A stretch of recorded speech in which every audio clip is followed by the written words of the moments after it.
The morning of March 15th, 44 BCE dawned like any other in Rome. The sun crept over the seven hills, casting long shadows across temples, colonnades, and forums. Merchants opened their stalls. Senators dressed in their white togas, preparing for another day of debates and deliberations. The scent of incense from household shrines mingled with the smell of baked bread and manure in the crowded streets. But for one man, the Ides of March would be his last. His name was Gaius Julius Caesar, dictator perpetuo of Rome, and by the end of that day, he would lie bleeding beneath the statue of his greatest rival, his body riddled with the wounds of betrayal. To understand how this moment came to pass, how the most powerful man in Rome was cut down by his peers in a meticulously orchestrated conspiracy, we must return decades earlier. This is not merely a story of murder, but a tale of ambition, alliances, betrayal, civil war, and the unraveling of a republic centuries in the making. This is the assassination of Julius Caesar, a political thriller like no other. Rome in the 1st century BCE was a republic in name, but an empire in all but form. It had conquered vast territories, stretching from Hispania in the west to Asia Minor in the east. Its legions dominated the Mediterranean world, but within the heart of the republic, something was rotten. The Senate, once a respected council of Rome's elite, had become an arena of corruption and power games. The divide between rich and poor had never been greater. Populist leaders exploited the frustrations of the masses, while conservative aristocrats clung to tradition like armor.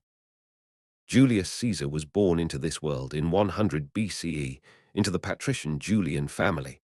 Though noble by name, his family was far from the top tier of power. His uncle by marriage was Gaius Marius, a 7-time consul and a man reviled by the Senate's conservative faction, the Optimates. Marius had brought sweeping military reforms to Rome, opening army service to the landless poor, and thereby creating legions more loyal to their general than to the state. This act would have long-lasting consequences, empowering generals like Caesar to wield private armies as instruments of political leverage. From the beginning, Caesar's life was steeped in ambition and danger. As a young man, he was marked for death by the dictator Lucius Cornelius Sulla during his purges of Marius's allies. Caesar refused to divorce his wife, Cornelia, daughter of a prominent Marian supporter, even under threat of execution. He fled Rome, lived in hiding, and only returned after Sulla's death. That early act of defiance was the first public sign of a will that would not bend. He climbed the political ladder through calculated charm, lavish generosity, and mounting debts. He served as a military tribune, then quaestor in Hispania, where he saw firsthand the potential of foreign conquest. He aligned himself with the populares, the faction that claimed to champion the rights of the common people, and used his speeches to attack the corruption of the Senate. He served as aedile, throwing extravagant games that earned him popular support but left him financially ruined. Yet even his debts became part of his myth. He was willing to risk everything in his pursuit of greatness. Then came the formation of the first triumvirate. In 60 BCE, Caesar entered into an unofficial political alliance with two of Rome's most powerful men, Marcus Licinius Crassus, the wealthiest man in the Republic, and Gnaeus Pompeius Magnus, Pompey the Great, Rome's foremost general. Each man had something the others needed. Crassus had money, Pompey had military prestige, and Caesar had ambition and a foot in the door of popular politics. Together, they bent the Republic to their will. Caesar became consul in 59 BCE and pushed through land reforms and other populist measures, bypassing senatorial opposition with the help of street mobs and violence. After his consulship, Caesar secured a 5-year proconsular command in Gaul. This would be the crucible of his transformation from a political operator to a conquering warlord. Over the next decade, he led his legions across Gaul, subjugating tribes, expanding Roman territory, and writing dispatches that glorified his achievements. The Commentarii de Bello Gallico was not just a record of war, it was propaganda, carefully crafted to portray Caesar as a hero of Rome. His fame soared. His enemies in the Senate grew nervous, but the balance of the triumvirate was fragile.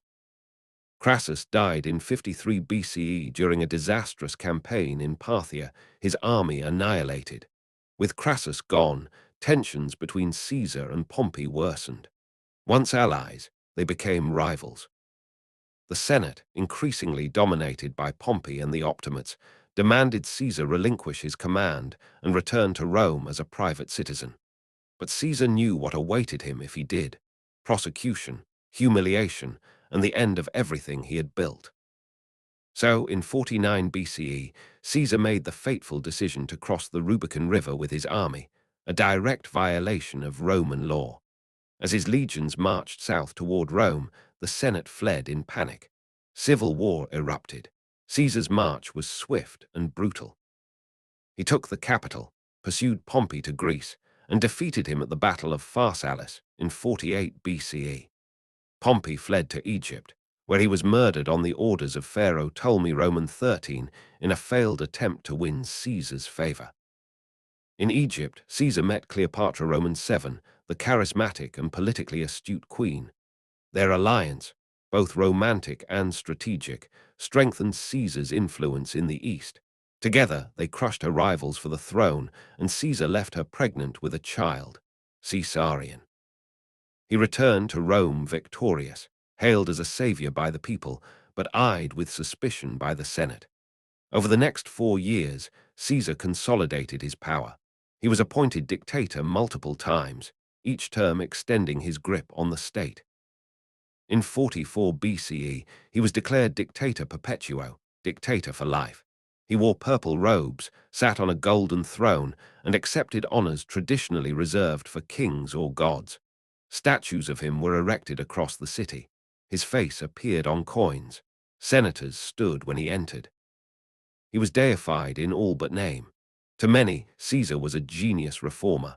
He restructured the calendar, established colonies for veterans, and expanded citizenship. He curtailed corruption, improved infrastructure, and filled the Senate with loyalists.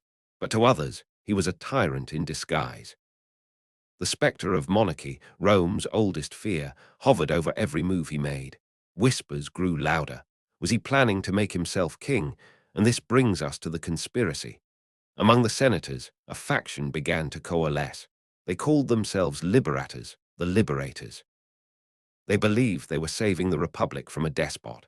Their leader was Marcus Junius Brutus, a man descended from Lucius Junius Brutus, the founder of the republic. Brutus was intelligent, philosophical, and tormented by loyalty to Caesar and duty to Rome. Another key figure was Gaius Cassius Longinus, a shrewd and cynical politician with a deep hatred for Caesar's dominance. Together, they gathered over 60 senators, many of whom had benefited from Caesar's patronage, but now feared his unchecked power. Their plan was simple and brutal. Caesar had agreed to attend a meeting of the Senate on the Ides of March. The location, the theater of Pompey, a temporary meeting place while the Curia was being rebuilt. There, unguarded and unarmed, he would be vulnerable. On the morning of March 15th, Caesar received multiple warnings. A soothsayer told him to beware the Ides. His wife, Calpurnia, awoke from a nightmare and begged him not to go. A note detailing the plot was thrust into his hand as he made his way to the Senate, but he never read it. As he entered the Senate chamber, the conspirators closed in. They greeted him warmly, forming a circle. Tilius Cimber approached and grabbed his toga as if begging for a favor. That was the signal. Casca struck first, slashing at Caesar's neck. Chaos erupted. Daggers flashed. Caesar tried to fight back but was overwhelmed. He took wound after wound, twisting and turning as the blades struck. And then, as the final blow came from Brutus himself, Caesar reportedly uttered the words, "Et tu, Brute." You too, Brutus. Not in anger, but in despair. With those words, he surrendered to fate, pulling his toga over his face and collapsing at the base of Pompey's statue. Blood pooled on the marble floor. He had been stabbed 23 times. News of the assassination spread like wildfire. Rome descended into chaos. The liberators expected to be hailed as heroes, but instead they were met with confusion and rage. The people mourned Caesar. Riots broke out. Mark Antony, Caesar's loyal second-in-command, seized the moment, delivering a funeral oration that turned public sentiment against the conspirators. And as Caesar's body burned on a pyre in the Forum, his killers realized too late. They had slain the man, but not the myth. Caesar was gone, but Caesarism had just begun. The air in Rome on the evening of March 15th, 44 BCE, was heavy not just with the scent of burning flesh and wood from Caesar's funeral pyre, but with something intangible, uncertainty, fear, the tremble of history shifting. The body of Julius Caesar, once the most powerful man in the Republic, now lay charred and mutilated. But his death had not restored liberty, as the assassins had hoped. It had unmoored the fragile stability of the Republic. What followed would be a descent into vengeance, manipulation, and a new kind of tyranny that would make Caesar's reign look tame in comparison. The conspirators had called themselves liberators, branding their blades with the rhetoric of salvation. They imagined the Senate would applaud their courage, that the people would rejoice, that the Republic, battered but resilient, would spring back to life. But they had miscalculated, fatally. As Caesar bled out on the Senate floor, Brutus attempted to address the gathering crowd, declaring that Rome was free. But the people did not cheer. They watched, stunned, as their hero was carried away. The liberators had forgotten that Caesar was not merely a man. He was an idea, a symbol, a figure who had fed the poor, entertained the masses, and conquered foreign lands. He had defied the corrupt Senate and reshaped Rome by the force of his will. For many, he was not a tyrant. He was their champion. The conspirators fled to the Capitoline Hill, unsure of their next move. Meanwhile, Mark Antony, the co-consul and Caesar's most devoted general, began to maneuver. He knew better than anyone that power did not flow from Senate decrees or ancient laws, but from the hearts of the people and the strength of legions. Antony had no love for the conspirators. He had once been a drunken, impulsive soldier, but war had sharpened him. Now, with Caesar gone, he saw the opportunity of a lifetime. In the days that followed, Antony walked a careful line. He publicly called for calm and tried to avoid immediate civil war, even agreeing to an amnesty for the assassins. But behind the scenes, he moved swiftly. He obtained Caesar's will. He secured Caesar's papers and treasury. And most importantly, he prepared for the funeral. It was during this funeral that everything changed. Held in the Roman Forum, Caesar's funeral was meant to be solemn and respectful. But Antony had other plans. Standing beside the corpse, he delivered what would become one of the most incendiary speeches in Roman history. With voice rising in calculated emotion, Antony did not condemn the conspirators outright. Instead, he praised them for their honor, and then, line by line, began to unravel that honor. He read Caesar's will aloud to the masses. It left 300 sesterces to every Roman citizen and bequeathed Caesar's gardens along the Tiber to the people as a public park. The crowd gasped. This was not the will of a tyrant. This was the act of a benefactor, a father of the Republic. Then Antony unveiled the bloodied toga Caesar had worn, holding it aloft as a silent, damning accusation. The final blow was not with words, but with fire. The crowd, already frenzied, exploded into a riot. They seized wood, benches, anything they could find, and built a massive pyre in the Forum. They burned Caesar's body not with solemn ceremony, but with rage. The flames devoured flesh and kindled fury. Mobs roamed the streets. Homes of the conspirators were attacked. Brutus and Cassius realized too late that the republic they claimed to rescue now turned against them. They fled Rome, leaving Antony in control. But Antony would not rule unopposed. In Caesar's will, one name emerged that few had expected to matter: Gaius Octavius. He was a mere teenager, Caesar's great-nephew, but the will formally adopted him as Caesar's son and heir. Octavius, away in Illyria at the time, was informed of his fortune, and his inheritance was far greater than mere wealth. He had Caesar's name, and in Rome, names were everything. Octavian, as he would come to be known, was young, physically frail, and politically untested. But he was also calculating, cautious, and preternaturally shrewd. Against the advice of his family, he sailed to Rome to claim his birthright. At first, Antony dismissed him as a child. But Octavian wasted no time building a base of support, winning the favor of Caesar's veterans and quietly raising his own legions. While Antony played the strongman, Octavian played the long game. Meanwhile, the Senate, desperate for stability, tried to manipulate the chaos. The elder statesman Cicero, once an ally of Caesar and now a fierce enemy of Antony, saw in Octavian a potential tool. Cicero poured venom into the Senate's ears, casting Antony as a would-be tyrant and Octavian as the savior of the Republic. He penned the Philippics, a series of speeches condemning Antony with biting rhetoric and historical parallels. The stage was set for a new civil war.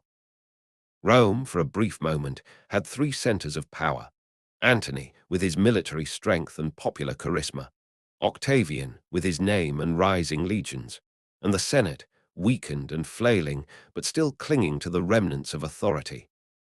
This precarious balance shattered in 43 BCE at the Battle of Mutina. Octavian and the Senate's forces defeated Antony, forcing him to retreat. But the victory was hollow. The consuls Hirtius and Pansa were both killed in the battle, and Octavian refused to relinquish command of his troops. Then came the masterstroke. Octavian, barely 20 years old, turned on the Senate that had once courted him. He marched on Rome, demanded, and received consulship by force. Then, in a move that stunned the political world, he reconciled with Antony, and so was born the Second Triumvirate. Unlike the informal First Triumvirate, this alliance between Octavian, Antony, and Marcus Aemilius Lepidus was legally ratified, with full dictatorial powers. Their goal was simple: vengeance. They issued prescriptions, public death lists, against their enemies. Cicero, Octavian's former mentor, was among the first to die. His head and hands were nailed to the rostra in the Forum, a chilling message to all who dared defy the new order. The triumvirs then turned their sights eastward, where Brutus and Cassius had raised armies and seized control of the provinces. The final reckoning came in 42 BCE at the Battle of Philippi. There, across two separate engagements, the forces of the Republic met the legions of vengeance. Cassius, believing Brutus defeated, committed suicide. Brutus held out longer, but eventually, surrounded and defeated, he too took his own life. With the death of Brutus, the Republic died with him. Rome was now in the hands of the triumvirs, but it would not remain so for long. Lepidus was soon pushed aside, his influence waning. Antony took control of the eastern provinces and resumed his relationship with Cleopatra, Queen of Egypt. Their affair became both romantic and political, producing children and forging an Eastern power bloc that alarmed many in Rome. Antony adopted Eastern customs, dressed like a Hellenistic monarch, and gave lands to Cleopatra and her children. To Octavian, it was a gift. Back in Rome, Octavian launched a propaganda war. He portrayed Antony as a traitor to Roman values, seduced by an exotic queen, plotting to shift power away from the capital. He read Antony's will in the Senate. Some say he stole it from the Vestal Virgins, and revealed Antony's wishes to be buried in Alexandria. The outrage was palpable. What followed was the final civil war.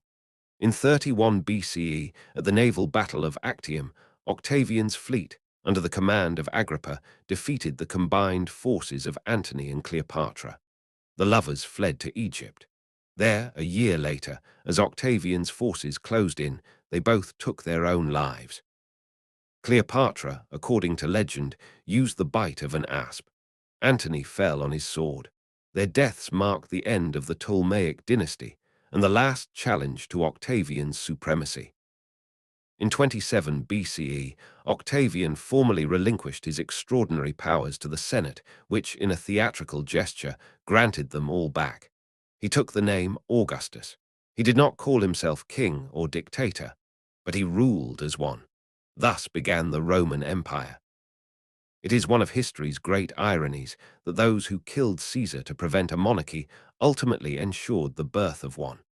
Their act of murder did not restore the Republic. It exposed its fatal weaknesses. Caesar's death created a vacuum that only a stronger, more centralized rule could fill. Augustus learned from Caesar's mistakes.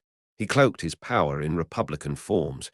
He ruled behind a curtain of legality, and he would reign in peace for over 40 years. But the shadow of Caesar never left Rome. Temples would be raised to him. He would be declared a god. His name, Caesar, would become a title, passed from emperor to emperor, echoing down the centuries in the words Kaiser and Tsar. The man they stabbed to death on the Ides of March became immortal. His assassination was not the end. It was a beginning. The flames that consumed Caesar's body on the Roman Forum did not merely incinerate a man. They ignited a transformation that reached far beyond the physical. What the conspirators intended as a surgical strike to restore the Republic became the catalyst for empire. The assassination was not a single event frozen in history. It was a signal, a crack in the veneer of the Republic that revealed something older, deeper, and more dangerous: ambition unbound. In the decades following Caesar's death, his shadow lengthened. Augustus, his adopted heir, ruled with a deliberate subtlety. He retained the forms of republican government while stripping them of meaning. The Senate still met. Consuls were still elected, but all true power rested with one man. It was tyranny in all but name, an autocracy masked as tradition. Yet Augustus understood what Caesar did not, that power must not only be taken, it must be made palatable. Julius Caesar had reached too far, too fast. He accepted honors with theatrical arrogance, allowed statues of himself among the gods, and walked the line between man and monarch with a smile. He had no patience for pretending. That was his downfall. Augustus, on the other hand, cloaked himself in humility. He called himself princeps, the first citizen, never king. He knew that in Rome, titles mattered less than appearances. He ruled not by force alone, but by myth, myth rooted in the ashes of Caesar. Over the centuries, Caesar's name became something more than historical. It became mythological. The title, Caesar, evolved into an imperial designation, bestowed upon every subsequent emperor in a lineage that grew ever more disconnected from the man himself.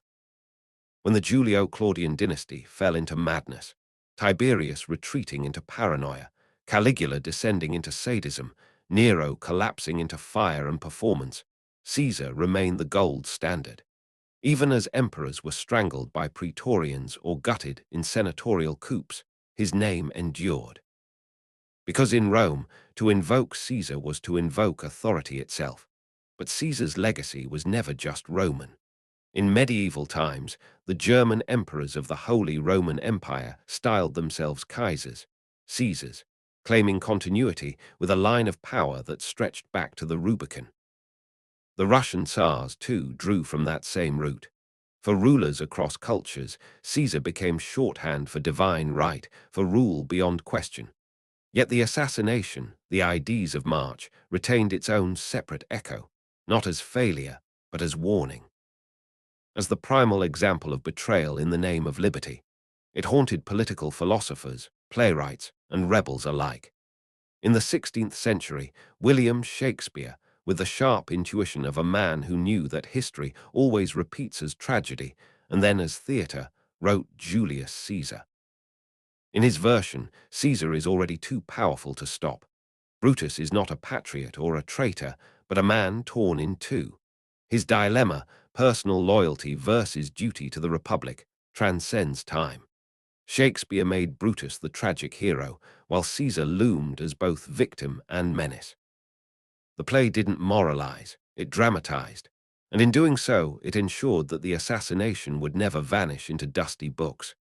The image of Caesar, draped in white, bleeding beneath Pompey's statue, became immortal, not because of who he was, but because of what he symbolized. Power taken. Power lost. Loyalty betrayed. The moment Brutus raised his blade remains a dramatic fulcrum upon which empires pivot.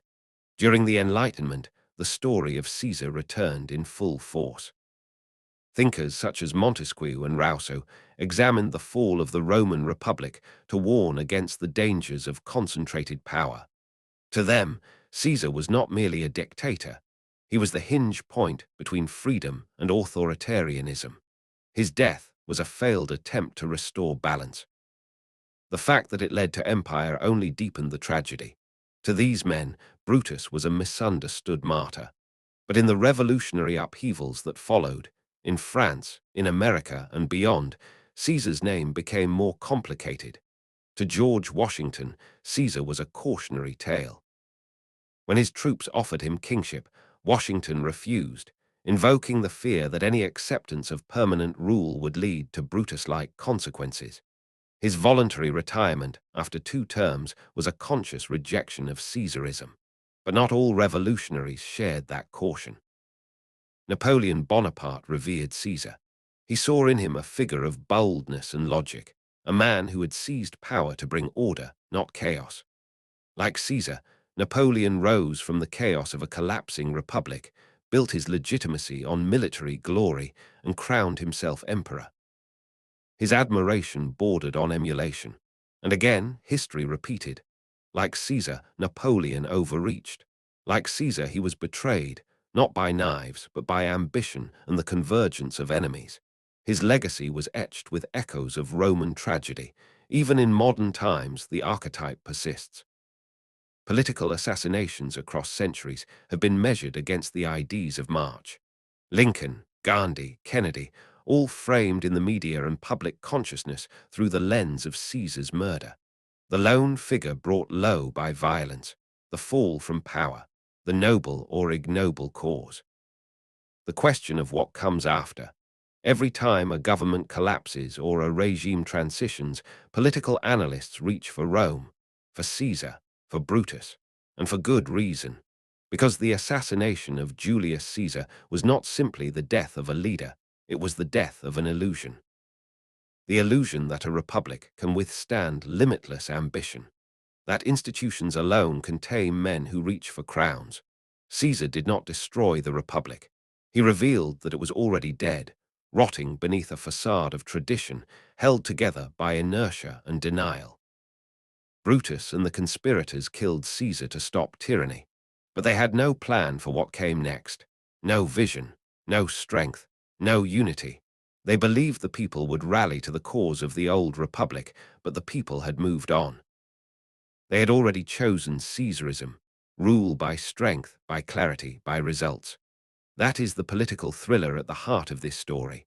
Not the stabbing, not the betrayal, not even the war that followed, but the brutal revelation that order once lost cannot be restored by symbols and speeches. It must be rebuilt, and whoever rebuilds it owns it. Augustus rebuilt Rome, and in doing so, he ensured that Caesar would live forever. Behind every historical event lies the human heart, beating fast, fearing consequences, yearning for something just out of reach. The assassination of Julius Caesar was not a mechanical shift of political gears. It was not simply a factional move, nor a constitutional protest.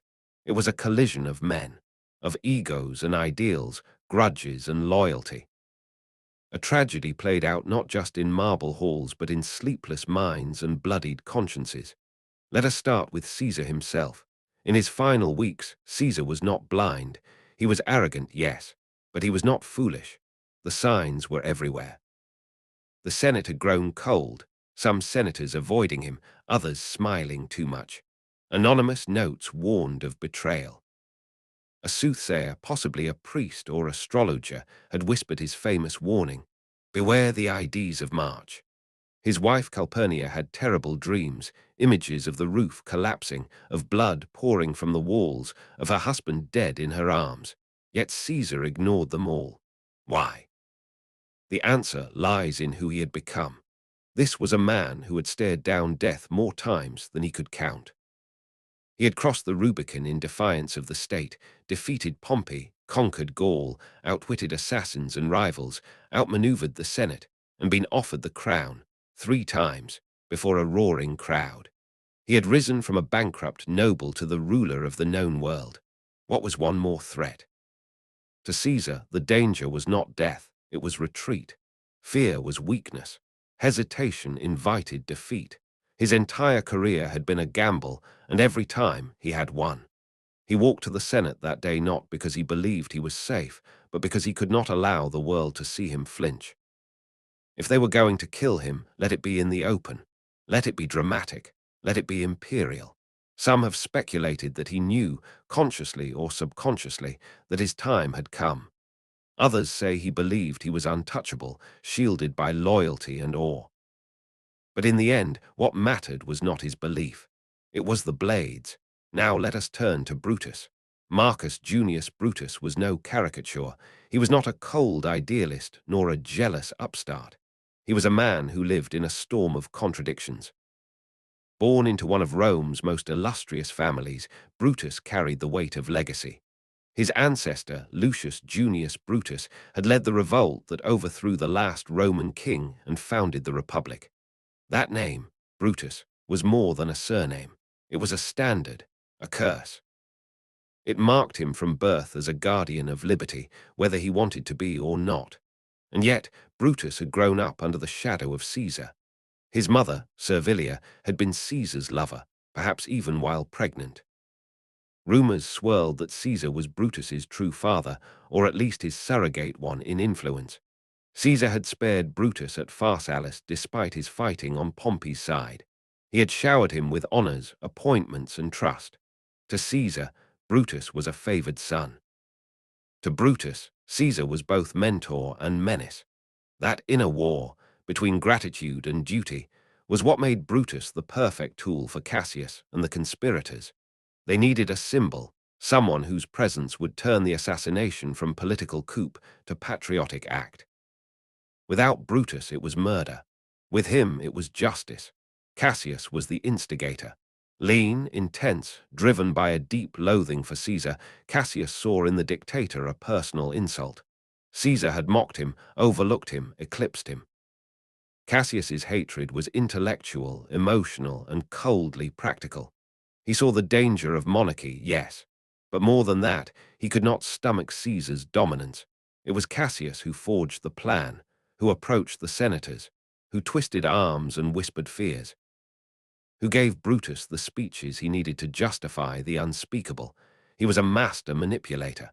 But even Cassius underestimated the chaos that would follow. He thought Rome would rejoice. He forgot that fear speaks louder than principle. The other conspirators were a mixture of motives. Some were embittered aristocrats who had lost power under Caesar's reforms. Others were republicans who genuinely believed they were saving Rome. A few were mere opportunists, hoping to grab glory in the vacuum. None of them had a plan beyond the act itself. There was no military support. No public declaration. No transition team. They assumed the assassination would trigger the return of the Republic by inertia alone. Instead, it opened the floodgates. Now consider the final moments in the Senate chamber. Caesar enters, robed in white, surrounded by his killers. They greet him like friends. One after another, they close in. Tilius Simba begs for his brother's recall from exile. Caesar refuses. The moment arrives. Simba grabs Caesar's toga, yanking it down from his shoulders. The first blade strikes, Casca, clumsy, near the neck. Caesar turns, surprised, then horrified, then more daggers, a frenzy. He tries to fight back at first, wounded, spinning, grappling. Then the stabs multiply. He stumbles. He sees Brutus, the face he trusted, the knife in his hand. Et tu, brute, 3 words, a question, a condemnation. Or perhaps surrender. He falls. Blood pools.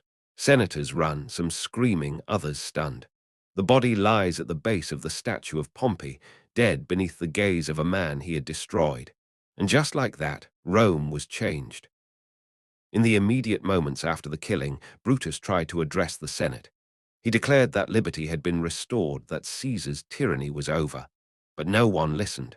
The Senate fled, the Forum emptied, the people shut their windows. There was no applause, no relief, only silence.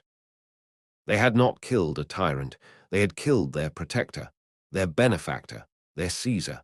The conspirators had misjudged everything except the speed of death. In the days that followed, guilt began to fester. Cassius would grow increasingly paranoid, suspicious even of Brutus. Brutus himself grew melancholic. He wrote essays, quoted Plato, sought philosophy to justify what he could no longer emotionally contain. Neither man would live more than 2 years after the assassination. Their deaths at Philippi were suicides not just of defeat, but of disillusionment. And yet their tragedy was not in the act, it was in the aftermath. The assassination of Julius Caesar was a political earthquake, but its tremors were human. A man who trusted too easily, a friend who betrayed a mentor, a group of elites who misread the will of the people. A society that preferred the illusion of order to the chaos of freedom. Caesar was not the last dictator of Rome. He was the first emperor in all but name. His successors would be more cautious, more polished, but no less absolute. The Republic, already hollowed, had merely collapsed into the shape of one man, and when that man fell, it collapsed entirely. Behind the marble and daggers, this is what the Ides of March reveals, that power is not maintained by law alone, but by perception, by myth, by fear. And when perception is shattered, when myth bleeds out onto the Senate floor, something darker rushes in to fill the void. It is not always tyranny. Sometimes it is memory. The knife wounds Julius Caesar suffered on the Ides of March cut far deeper than flesh. They sliced across centuries, into the philosophies of power, the architecture of law, and the language of rebellion. His assassination was not buried with his body. It metastasized into scripture, politics, propaganda, and art. In the ancient world, Caesar's story became a mirror held up to the ruling class. For Augustus, Caesar's death was an inheritance, but also a justification. He did not merely rise to power in its wake, he rose because of it. By adopting Caesar's name and persona, he cloaked himself in victimhood and vengeance. The message was clear: they killed a father, and I am the avenger. Every temple Augustus built, every coin he minted with Caesar's image, reinforced the idea that Julius was not a tyrant to be erased, but a martyr to be revered. And by avenging Caesar, Augustus absolved himself from being seen as a usurper. He was not the destroyer of the Republic. He was its healer. He sold empire as stability and used Caesar's blood as currency. Later emperors played variations of this theme. Claudius deified Caesar. Nero claimed descent from him. Vespasian and Titus used Caesar's lineage to validate their Flavian dynasty, even as they had no real blood connection. The name, Caesar, had evolved beyond manhood into metaphysics. It meant legitimacy. It meant dominance. And as that name passed from Roman emperor to Roman emperor, it began to detach from its source, until it became title rather than tribute. But not all used Caesar's death as a pedestal. Some used it as a warning. As Christianity spread across the empire, the narrative began to shift. Caesar's assassination was repurposed, no longer a noble tragedy or political pivot, but a fable of worldly power and its inevitable fall. Early Christian writers, hostile to Roman imperial excess, portrayed Caesar as the archetype of earthly glory undone. Like Babel or Babylon, he rose too high. And the knives, divine justice. This subversion became a powerful undercurrent.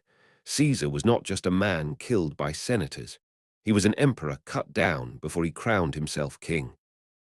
And in Christianized Europe, the echoes of his murder became a subtle endorsement of humility, obedience, and the dangers of secular absolutism. During the Renaissance, however, Caesar was reborn.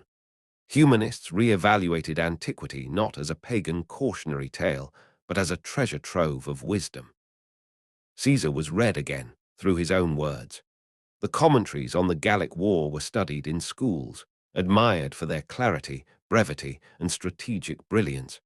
Machiavelli admired Caesar not as a saint or sinner, but as a master of statecraft. To him, the lesson was not don't reach for power, but rather don't stop short. This was the era when the assassination became something else entirely: theatre. Shakespeare's Julius Caesar, written around 1599, immortalized the drama of the Ides of March in English. But what Shakespeare did was more profound than mere retelling. He re-engineered the psychology of betrayal. His Caesar is both arrogant and regal, both tyrant and victim. Brutus becomes the most human of traitors, introspective, conflicted, sincere, and tragically wrong. To Elizabethan audiences, this was more than history. It was commentary. England under Elizabeth, I was filled with anxiety about succession, monarchy, and potential treason. The play resonated because it was Rome, but it was also London. The warning was timeless. Assassins may call it freedom, but chaos often follows. As the world modernized, Caesar's assassination continued to shapeshift. In France, revolutionaries of 1789 studied Rome obsessively. To them, the Republic meant liberty. Caesar meant the centralization of power. Brutus was lionized. Robespierre fancied himself a protector of the Republic, even as he unleashed the guillotine. But the pattern repeated. Violence bred instability. Out of the chaos stepped a military savior, Napoleon. And Napoleon, like Caesar, wrote his own legend in war and conquest. Like Caesar, he crossed borders against orders. Like Caesar, he was adored by soldiers, feared by elites, and crowned by history. And like Caesar, he fell, not to daggers, but to the coalition of those who feared the gravity of one man pulling the world into his orbit. In America, the Founding Fathers used Caesar as a parable. They debated whether the republic they were building could withstand ambition. George Washington, in particular, was haunted by the comparison. When offered indefinite power after the Revolutionary War, he refused, twice. He resigned his military commission. Then later, after 2 terms as president, he stepped down voluntarily. Why? Because the ghost of Caesar hovered in the room. Even in his final address, Washington warned against the dangers of factionalism, of power too long held. Caesar's death was a lesson that political ambition, left unchecked, devours the institutions meant to contain it. The American Constitution, with its checks and balances, its time limits and divided powers, is in many ways a structural attempt to avoid another Ides of March. But Caesar's myth is seductive. In the 20th century, totalitarian rulers again reached for his legend. Benito Mussolini explicitly modeled his fascist regime on Roman imagery. He studied Caesar, marched his blackshirts like legions, and styled himself as a restorer of Roman greatness. For him, Caesar was not a warning, but a blueprint. When Mussolini made his march on Rome in 1922, he was performing a modern Rubicon, daring the state to stop him. They didn't. Adolf Hitler, too, obsessed with Rome, viewed Caesar's consolidation of power as validation of Führerprinzip, the idea of total, unquestioned leadership. The story of Caesar's betrayal became, in the Nazi propaganda machine, a parable of enemies within, of the weak and treacherous Senate class versus the greatness of singular will. But if dictators admired Caesar, revolutionaries kept quoting Brutus. Throughout the 20th century, would-be liberators and radicals invoked the assassination in letters, manifestos, even during coups. Leaders were compared to Caesar, some admired, some condemned, and their opponents cast themselves as Brutus. Even if their methods failed or their motives were murky, they saw themselves not as killers, but as preservers of liberty. In pop culture, too, the metaphor never faded. Films, novels, and series recast Caesar's fall in every age. From Roman epics to modern political thrillers, the trope of the charismatic leader betrayed by insiders echoes constantly. Caesar's last day has become a storytelling device, a dramatic spiral where ambition meets conspiracy, where friendships fracture, and where power proves fatal. Why does it still resonate? Because every society at some point must ask, who holds power, and what happens when they hold too much? Caesar's assassination is the eternal parable. It contains every modern anxiety: the populist strongman, the corrupt elite, the secretive cabal, the noble traitor, the irreversible act, the price of political violence. It's a stage upon which every ideology can project itself. To the right, it is the warning against revolution. To the left, the warning against dictatorship. To moderates, a cautionary tale about instability and extremism. To storytellers, it is drama. To scholars, a paradox. Because if Caesar had lived, would the Republic have died any differently? And if Caesar had not been murdered, would liberty have ever returned? We do not know, and that's why it endures. Rome stirred early on the Ides of March. A dull, violet hue hovered over the skyline. The air was brisk with the late winter's chill, and the streets had a strange stillness. Normally alive with sellers, beggars, and gossiping patrons, that morning they were quiet. Some said the animals had been restless the night before, dogs howling, oxen behaving erratically. In Roman superstition, such omens did not go unnoticed. Inside his domus on the Palatine Hill, Julius Caesar rose before dawn. He had slept poorly. Calpurnia had cried out in the night, awoken by nightmares of collapse, ruin, and her husband's body, pierced and lifeless. She had begged him to stay home. He had nearly relented. But as the sun rose, he changed his mind. Decimus Brutus, a man Caesar trusted like a son, arrived at the house. He was not part of the liberators, not officially, but he knew their plan, and he played his part well. He mocked Caesar gently. What would the senators think? That the dictator was ruled by his wife's dreams, that he feared shadows. Caesar laughed, perhaps bitterly. It was vanity, not courage, that made his final decision. He changed into his official robes, not the plain tunic of the citizen, but the full regalia of Dictator Perpetuo. A purple-edged toga, cinched tightly, gold wreath upon his head, laurel-scented oils on his neck. This was the uniform of a man who knew every eye would be watching. Outside, his litter waited. The journey to the Senate took time. The Curia Julia, the official Senate house, was still under construction, so the meeting had been relocated to the Theatre of Pompey, a stone structure at the edge of the Campus Martius. Inside the portico was a smaller chamber, the Curia of Pompey, where the Senate would meet that day. There was irony in the location. The statue of Pompey, the very man Caesar had defeated in civil war, stood at the end of the hall, a silent marble witness to the downfall of his conqueror. As Caesar's procession made its way across the city, he was handed a note, a scroll, crumpled and small. It was thrust into his palm by a man in the crowd, a warning. It listed names. It told of daggers, of a plot. He never read it. Arriving at the portico, he climbed the steps slowly. He was in his mid-50s. His health had deteriorated. He had suffered seizures. Some believe it was epilepsy. Others now suggest transient ischemic attacks or migraines. Regardless, the day's weight showed in his posture. The Senate hall was packed. 60 or more conspirators waited inside. Most wore neutral expressions. Some had spent the previous night debating the plan, adjusting the details. Others had prayed for strength. All had daggers hidden in the folds of their togas, short, curved blades, easy to conceal, difficult to wield. Caesar entered. The murmur died. Conversations ended mid-sentence. Dozens of senators rose to their feet. As he walked down the center aisle, he nodded briefly at faces, some familiar, some unreadable. He likely noticed nothing unusual. He was accustomed to the tension, the forced smiles. Rome's politics had always been a theater of masks. He took his seat on the ivory chair placed for him. That was the cue. Tilius Cimber approached first, playing his role. He pleaded on behalf of his brother, banished from Rome, a minor issue Caesar had yet to address. Caesar refused.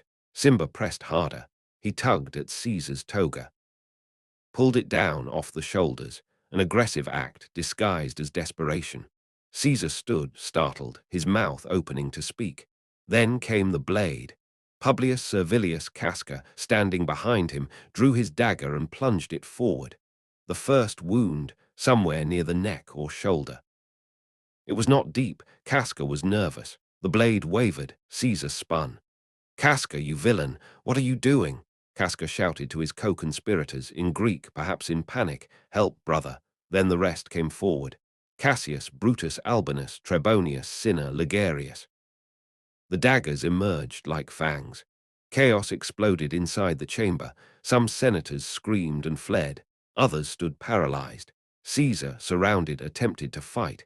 He shoved arms aside. He moved toward the door, but the exit was cut off. There were too many. The blade stabbed. Not all wounds were fatal. Some struck limbs. One punctured the ribs. Another sliced across the cheek. The record says Caesar suffered 23 wounds in total. Blood sprayed across the floor, onto the robes of the senators, onto marble, onto the feet of the statue of Pompey. Then came Brutus.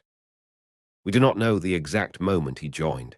Some say he stood paralyzed at first, that he hesitated, that Caesar locked eyes with him and did not resist. Others say Brutus struck decisively. One account claims the wound he gave was deep, but what matters is that Caesar saw him. Saw Brutus, the man he had trusted, favored, protected. And in that moment, something changed. He stopped struggling. He pulled his toga over his head, not out of shame, but pride. Dignity in the old Roman way. No one should see the dictator die with his face exposed. His body collapsed. Some say at the foot of the statue of Pompey. Others say he fell halfway down the steps. Regardless, he hit the marble hard. He exhaled. Blood filled the folds of his robe. One senator stepped forward, checked for movement. There was none. The chamber fell silent. And then, panic. The liberators shouted slogans, thus always to tyrants. Liberty is restored. But their voices were met with silence. The senators had fled. The crowd outside grew restless. No bell was rung. No speech was made. There was no ceremony to their liberation, only confusion. The conspirators exited, still gripping their daggers, some with blood still on their arms. They walked through the forum shouting of freedom, but no one followed. Inside, the body of Caesar remained, alone. Eventually, a few servants returned. They gathered him gently, wrapped him in cloth. His corpse was taken to his home, where Calpurnia wept over the body she had begged him to protect. The bloodstains remained on the Senate floor for days. No one cleaned them. For months afterward, passers-by would stop to stare at the spot. Children were warned away from playing near it. Superstitions rose. Some claimed his ghost haunted the site, that his voice could be heard on certain nights. In time, a column would be erected in his honor, and then a temple, and then legends. His name would become divine. His killers would be hunted, defeated, or driven to suicide. And Rome would never be the same. The Ides of March was not a date, it was a crucible, a test of what the Roman Republic could survive. It failed. The conspiracy succeeded in killing the man. It failed in every other way. Caesar became immortal, not just in marble and coin, but in history's bloodstream. A name that now stands for power seized, power feared, power betrayed. And at the center of it all, a room, a group of men, and a blade. The moment the blade left Caesar's flesh, the liberators believed the future had begun. They imagined the Republic would breathe again, that Rome would rise grateful, that the people, freed from tyranny, would erupt in applause. The Senate, they thought, would rally to their side. Laws would be restored. The past would return, reborn in marble dignity. They were wrong. The reality of Caesar's death settled over Rome not like a sunrise, but like a fog. The conspirators, around 60 in number, gathered, still breathless, at the Capitoline Hill. They had fled immediately after the assassination, daggers drawn, robes stained red. From the safety of the old citadel, they began drafting speeches, planning declarations, assigning roles. The names had already been whispered in the streets: Brutus, Cassius, Trebonius, Casca, Decimus Brutus. Cinna, they were known, but their isolation told them the truth. No crowds gathered in joy. No senators arrived with laurels. There were no chants of liberators. The forum below remained eerily quiet. The common people, many of whom had adored Caesar as a patron and a protector, didn't understand what had happened. Rumors swirled. Caesar had been stabbed in a riot. Caesar had been killed by foreigners. Caesar had escaped. The truth was unclear, and in that ambiguity, fear spread. Meanwhile, Mark Antony was watching. Caesar's co-consul, his war-hardened lieutenant, Antony had narrowly avoided being murdered himself. Trebonius had kept him occupied outside the Senate chambers while the daggers did their work. Once the killing began, Antony fled. He knew the conspirators might not stop at one corpse. But Antony was no coward. He was calculating. Within hours, he assessed the city's temperature. The people were restless. The Senate was divided. And the killers had no army, no plan, no charisma. Antony, on the other hand, had all three. He returned to the Senate the next day and seized the political initiative. There, in that chamber still echoing with death, he proposed a stunning compromise, an amnesty for the assassins, but only if Caesar's laws, reforms, appointments, and decrees remained in effect. The Senate, shaken and desperate to prevent civil war, agreed. Brutus and Cassius saw this as a victory. They believed the Republic had been preserved, but they had already lost the narrative. Antony's maneuver had kept Caesar alive, on paper, in law, in legacy. And then came the will. Stored with the Vestal virgins for safekeeping, Caesar's will was a weapon. Antony knew it, and he made it known that its contents would soon be revealed to the public. Word spread. The will contained astonishing generosity. Caesar had left his vast gardens to the people of Rome. He had distributed 300 sesterces to every citizen. His private wealth, enormous from decades of conquest, was to be used for public benefit. It stunned the city. This was no tyrant who had hoarded wealth. This was a father of the nation, a pater patriae, a king who had chosen the people over the Senate. And so Antony planned the funeral. Held in the Forum Romanum, it was to be a show. Not a burial, but a reckoning. Caesar's body, embalmed and garlanded, was laid on a gilded platform. An effigy hung above, crafted with wax. It showed every dagger wound in meticulous, bloody detail. 23 punctures, each painted, each labeled. Antony took the stage. The speech he gave, though not preserved word for word, was unlike anything the Republic had seen. He began calmly, honoring Caesar's achievements. The wars won, the pirates defeated, the wealth returned to Rome, the laws improved, the grain distributed. He painted Caesar not as a threat, but as a benefactor. Then he read from the will. The crowd stirred. Then he pointed to the corpse, the wax figure dripping crimson. The murmurs turned to outrage. It was performance as revolution. By the end, the crowd was no longer listening. They had become a mob. The funeral pyre was not lit in the cemetery, as tradition dictated. It was ignited in the forum itself. They seized wooden benches, tables, anything flammable. Flames shot into the sky. The scent of incense and burning cloth gave way to the raw stench of charred flesh. Rome exploded. That night, rioters stormed the homes of Brutus, Cassius, and other conspirators. The Senate was no longer a sanctuary. Those who had bathed in Caesar's blood now fled the city. They had become fugitives, not liberators. The momentum shifted irrevocably to Antony.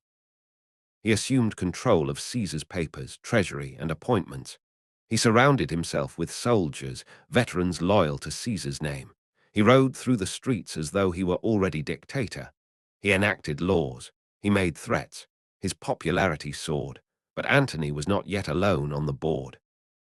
Enter Gaius Octavius. Caesar's grandnephew, 18 years old, had been studying in Illyricum when he received the news. Caesar was dead, and in his will, Octavius had been adopted as son and heir. He was now Gaius Julius Caesar Octavianus, legally, politically, and symbolically. To most, this meant little. He was a boy, untried, sickly, no army, no position.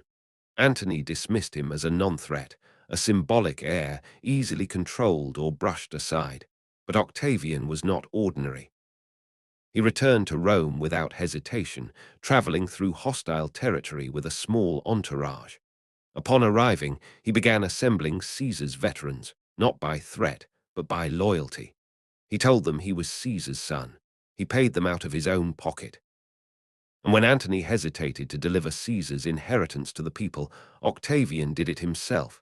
He was quiet, polite, soft-spoken, but relentless. The people began calling him young Caesar. The Senate, now terrified of Antony's growing power, saw Octavian as a tool. They gave him legitimacy. A command, troops, their blessing. The stage was now set for another civil war, but one built not on political reform, but revenge and succession. The triumvirate had not yet formed. The Second Civil War had not yet begun. Brutus and Cassius were still alive. Octavian and Antony still shared tense glances across Senate floors and city walls. But the countdown had begun. The assassination had failed not because the blades missed their mark, but because they misunderstood the man they killed. They thought Caesar was a moment in history. But he had become something else. He had become momentum, a force that did not die with his body, but ignited with his fall. Caesar's death had been a blade meant to restore a dying republic, but what rose from the blood was not freedom. It was precision vengeance, dressed in legislation and executed by men who understood that survival in Rome required more than ideology. It required elimination. Mark Antony had seized the moment. Octavian had seized the myth. Neither would let it go. And both would soon realize they needed each other. The months after Caesar's funeral were filled with slow, brutal maneuvering. Antony, now effectively in command of Rome, passed measures expanding his control. He was clever, presenting his actions as legal, even as he ignored the Senate's authority. His popularity among Caesar's veterans remained strong. He took Caesar's offices, his wealth, even his house. But Octavian's support grew faster. The young heir began building a network of loyalty, not just with Caesar's veterans, but with the equestrian class, minor senators, and influential Italians tired of Antony's aggression. His money, charisma, and the power of Caesar's name became a weapon. Rome had long measured lineage, but now it measured legacy. Octavian carried Caesar's seal on his ring, and he used it to issue orders as though Caesar still lived. Antony saw the threat too late. By 43 BCE, a confrontation loomed. The Senate, sensing the conflict, played a dangerous game. Cicero, that master of words and enemy of tyranny, tried to outmaneuver Antony by raising Octavian up. It was a tactical move, not a noble one. Cicero believed he could use Octavian against Antony, then discard him. He wrote speech after speech, the Philippics, savagely attacking Antony's character, comparing him to Catiline, a traitor. In these, he flattered Octavian while eviscerating Antony. Cicero was an orator, but Octavian was a predator in disguise.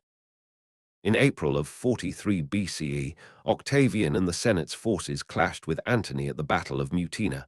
Antony lost. 2 consuls, Hirtius and Pansa, died in the process, but Octavian emerged unscathed. And then he turned. He demanded consulship. The Senate refused, so he marched on Rome. At 19 years old, Octavian led an army into the city, not as a liberator, but as a conqueror. He forced the Senate to grant him the consulship. Then he began stripping power from the men who had used him, starting with Cicero. Then came the moment that changed everything. Octavian, Antony, and Marcus Aemilius Lepidus, the third strongman of the time, met near Bononia. There, the second triumvirate was born. It was not a private arrangement like Caesar's alliance with Crassus and Pompey. It was a legal dictatorship of 3, ratified by law, with full consular powers, the ability to make war, pass legislation, and most chilling of all, prescribe enemies. This was Rome's final descent into blood. The first triumvirate had been a tool of manipulation. The second was a machine of murder. They drew up lists, men to be hunted, tried in absentia, executed, their wealth seized, their families disgraced. It was done with ink and wax, calmly, dispassionately. Cicero was among the first. Despite Octavian's earlier praise, the boy Caesar made no move to protect him. Antony wanted revenge. Octavian wanted space to maneuver. Cicero had served his purpose.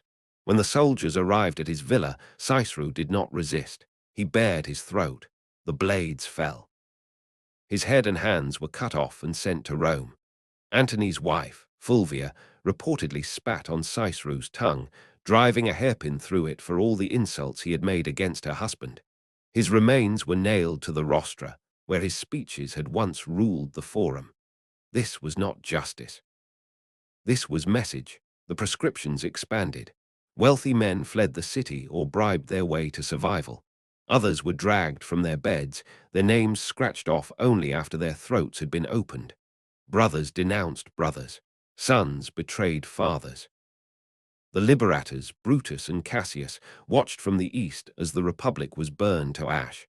They had escaped to Macedonia, gathering support, raising armies. They still claimed to represent the Republic, but their act, the murder, had lost its luster. They were no longer hailed as saviors. They were seen as remnants of a failed resistance. In 42 BCE, the reckoning came.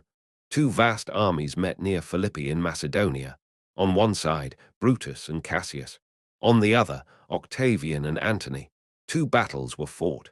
In the first, Cassius, believing Brutus defeated, committed suicide. In the second, Brutus lost everything. He fled the field. He was pursued. In a grove under moonlight, he fell on his sword. With his death, the last serious Republican resistance ended. The liberators were gone. Only the triumvirs remained, but peace was not in their nature. Soon Lepidus would be shoved aside, his legions taken from him, his voice muted. Antony would return east to Egypt, and to Cleopatra, now mother of Caesar's child, Caesarion. There he would begin to build a new power base, fusing Roman ambition with Hellenistic spectacle. And Octavian. He would wait, he would calculate, he would prepare. The Republic was gone. The empire had no name yet, but its face was already forming. Rome was no longer a republic. It was a realm divided, east and west, Antony and Octavian. Two survivors of Caesar's legacy, bound by bloodshed, but destined to destroy one another. Their alliance, forged in revenge, had served its purpose. The liberators were dead. The Republic was dead. The wealth of the proscriptions had been divided, and Caesar's vengeance fulfilled. But peace could not hold between predators. Mark Antony now ruled the East, Greece, Asia Minor, Egypt. He was no longer a Roman general in the strict sense. He had begun to transform, shedding the hard outlines of a soldier and embracing the opulence of an Eastern king. In Alexandria, he had reunited with Cleopatra Roman VII, the Queen of Egypt. Their bond had never been purely romantic. Cleopatra was one of the most calculating rulers of her time, intelligent, multilingual, politically sharp. She had once allied with Caesar and borne him a son, Caesarion. Now she saw Antony as the next great Roman power. Their relationship quickly became political, military, and deeply personal. They had children, they shared crowns. Antony called her the new Isis. She called him the new Dionysus. Rome watched, and Rome whispered. Because Antony wasn't just playing king. He was building an alternative Rome, a Rome with an Eastern face, an Egyptian heart, and a Greek tongue. He distributed lands to Cleopatra's children, granting them rule over Roman provinces. He celebrated Eastern ceremonies, adopted foreign dress, and, most unforgivable to Roman conservatives, married Cleopatra despite being legally wed to Octavia, Octavian's sister. To Octavian, this was more than betrayal. It was treason. But Octavian was careful. He didn't attack Antony at once. He crafted a narrative. Step by step, he turned public opinion. He told the Roman people that Antony had become enslaved to Cleopatra, that he planned to move the capital to Alexandria, that he intended to divide the empire among his illegitimate children.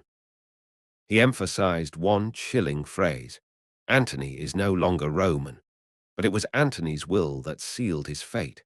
Somehow, Octavian's agents obtained the document, possibly from the temple of the Vestal Virgins, where it had been deposited for safekeeping.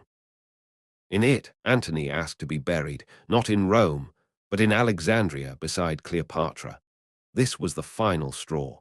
In 32 BCE, the Senate stripped Antony of his titles. War was declared, not against Antony, but against Cleopatra, a subtle move that framed the conflict as one of Roman survival against foreign influence. Both sides mobilized. In 31 BCE, their forces met at sea in the waters off Actium, a promontory on the western coast of Greece.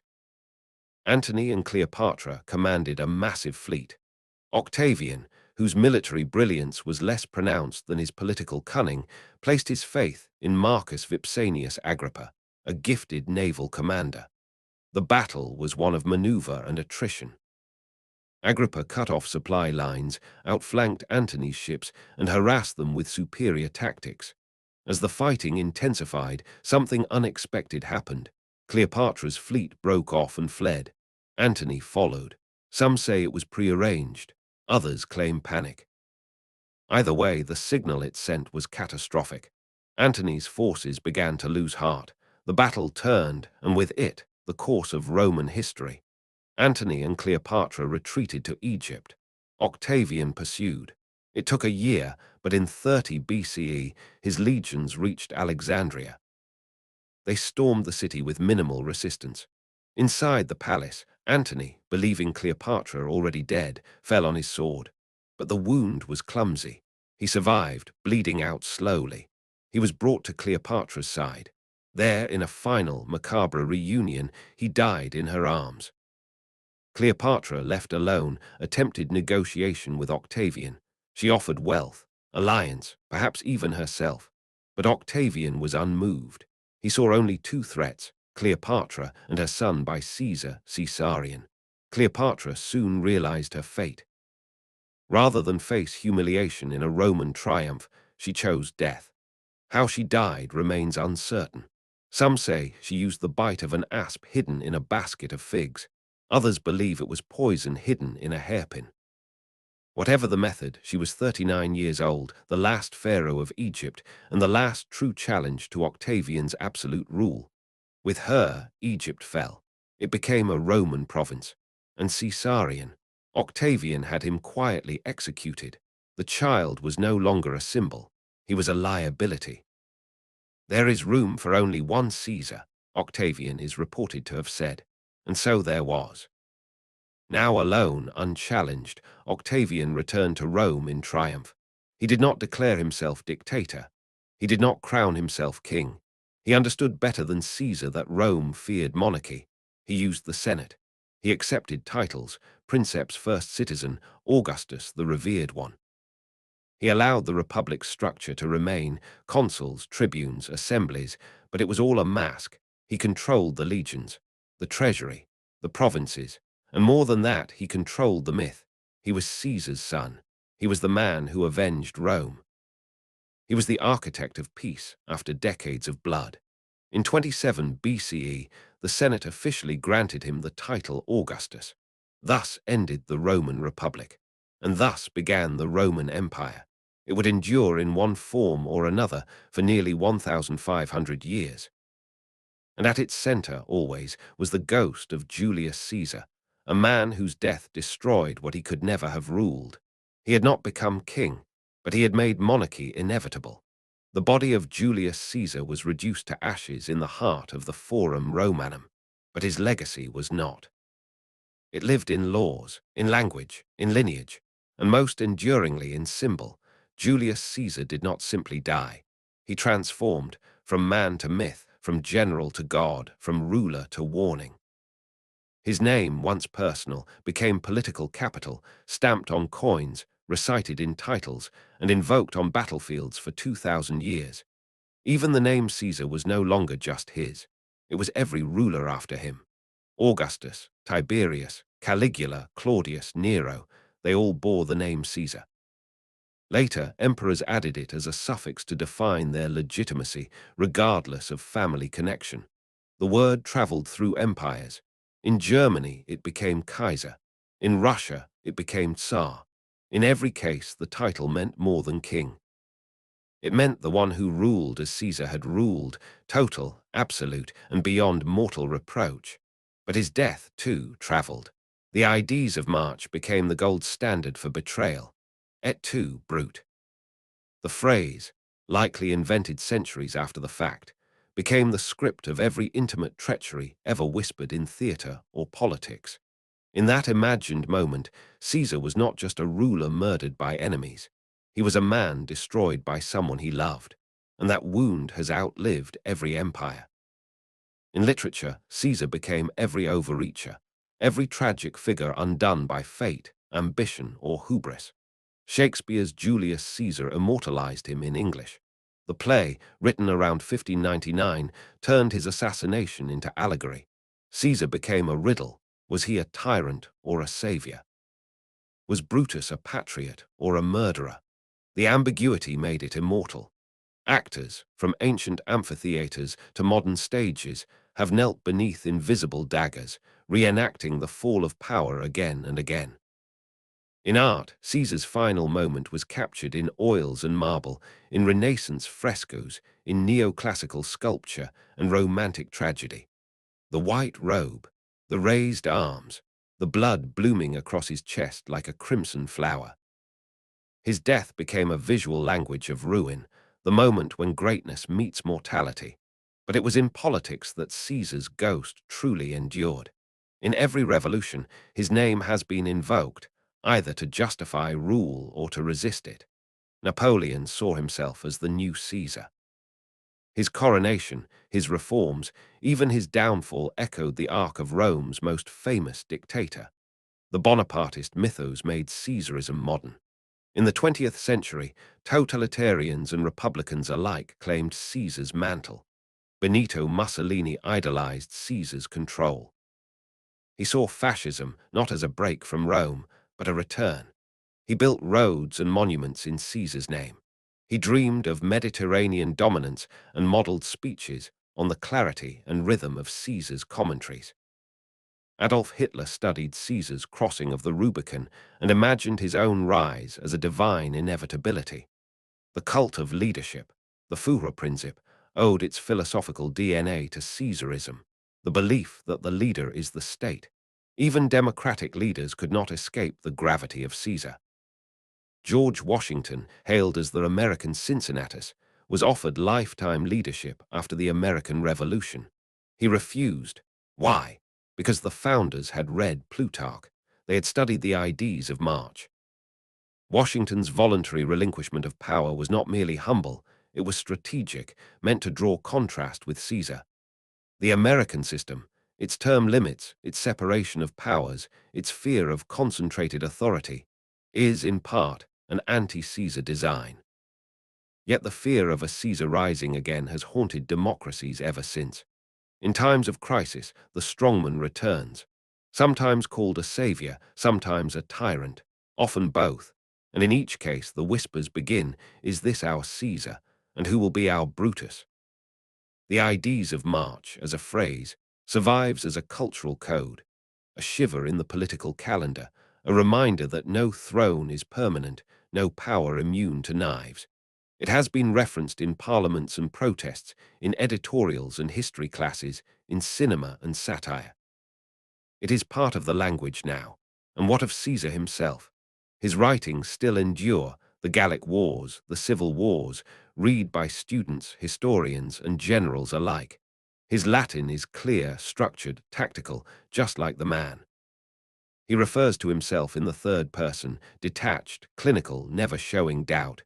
Even in his own voice he constructed a myth, but there were cracks, moments of softness in letters, moments of exhaustion, of sickness, of loneliness. He may have been deified in death, but he died deeply human, surrounded not by enemies, but by those he had trusted. Brutus, Cassius, Casca, Decimus. Each of them had once dined with him, marched beside him, toasted his victories. They didn't kill him because they hated him. They killed him because they feared what he might become, or worse, because they had already become what they hated in him. His assassination was not the restoration of the Republic. It was the proof of its collapse. It was not a singular event. It was the door. Through it marched Augustus. Then Tiberius. Then Caligula. Then centuries of emperors, some glorious, some monstrous, but all shaped by that single death. Julius Caesar was not the first Roman to wield power. but he was the first to wield it in such a way that power itself changed shape. His name outlasted his city. His death outlasted his life. He became a pivot upon which the Western world turned, a tyrant to some, a martyr to others, a symbol to all. This is the assassination of Julius Caesar, not the end of a man, but the beginning of something far more dangerous, an idea.